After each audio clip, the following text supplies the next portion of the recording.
Thank you. It was wonderful listening to both the earlier speakers. And as the framework has been clear, I was when the budget came, I'm just trying to find out about all those issues that we work on the ground.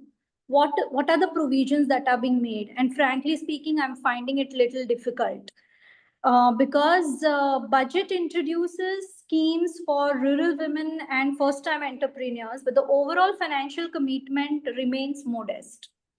So there is a need for inclusive policies and stronger investment to ensure, I would say, meaningful empowerment and social equity. I'm in a low network area, so I'll just keep my video off and speak first. So this budget is set it was said that it is for urban middle class. Then the question comes, where is the poor urban women, where is the poor trans women in this scenario? So as per labor bureau data and a declined real monthly income as indicated by economic survey 2025, the women and the marginalized section, they are not only economically backward, but they face gender and social discrimination.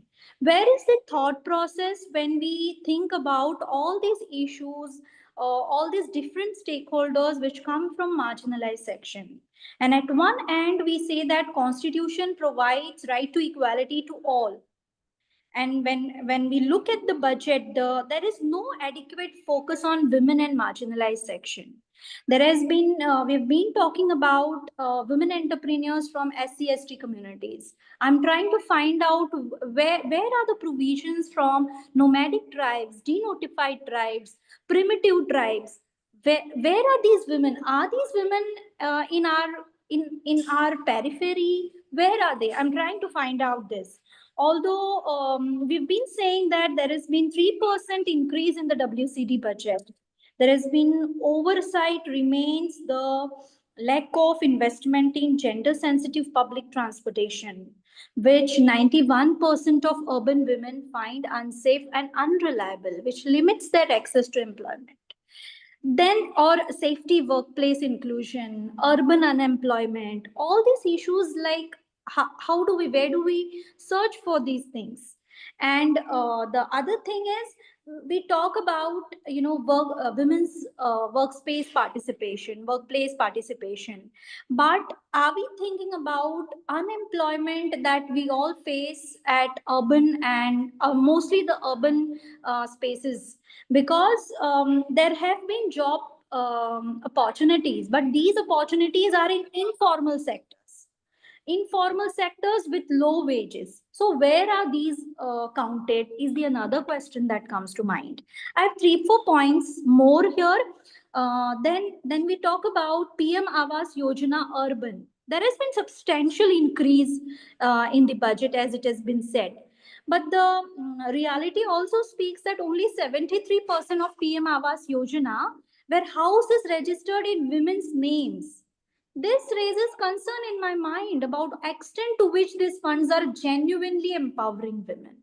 So I was looking at not just statistic, but the approach to which we should look at this budget, its implementation, the way it is being made. And PM Awas Yojana Urban has been shifted from Part B to Part A in the previous years. So artificially inflated gender budget figures without corresponding increase in women's specific spending. So this is also another point which is in my mind.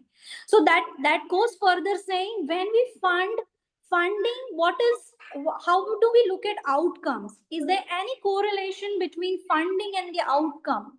So that is another thing that comes to my mind. The third thing, health is a critical indicator for all, for women and most marginalized communities.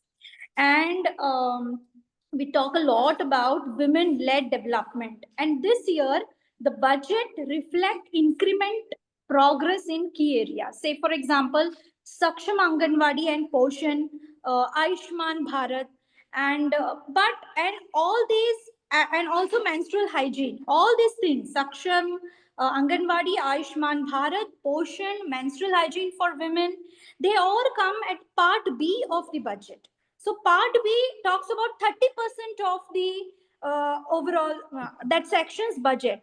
So the question comes, what is the actual impact on the health of the women if it is this much amount is spent, and when we think about these important factors in part B of the budget. The fourth point that comes to my mind is national health mission. ASHA workers, they are actually holding the health system of our country for last 20 years. So are we thinking about safe working condition for them, or their issue of their honorarium still continue to be a issue of demonstrations and andolans and things like that? So that question comes to my mind.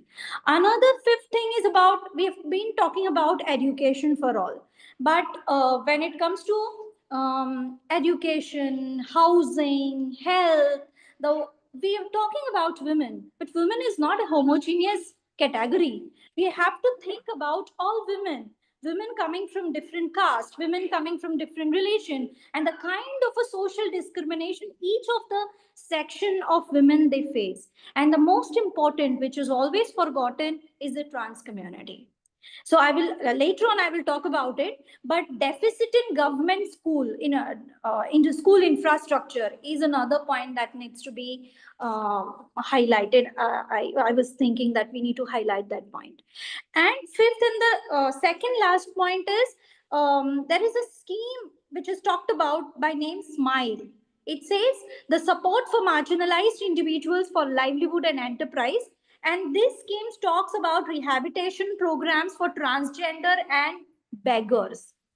So I have a strong objection when you combine these two stakeholders, trans community, rehabilitation of trans community, and beggars. I think these are two different things. Their struggle, their journey, their life is different. How can we put these two sections in under one scheme? So that itself poses a question that we talk about. We have a global gender gap. We have our gender budget index is low, but we have to think that economic empowerment is multifaceted. It has to go beyond financial support. And while giving that financial support, what is our approach? It is for the education, for the health, for the housing, and the way we look at trans community, specifically trans women. So these are the questions. And lastly, about it also talks about when I come from a WASH sector that we work on for women, children, specially able, and all other trans and all other sections of the community. The question is, 130 crore has been announced for promoting mechanized sanitation work. I mean, I'm working in this sector for last 16 years, but it has never, I mean, how this will be implemented is the question that comes to my mind. We have a law banning manual scavenging, but what is the status today?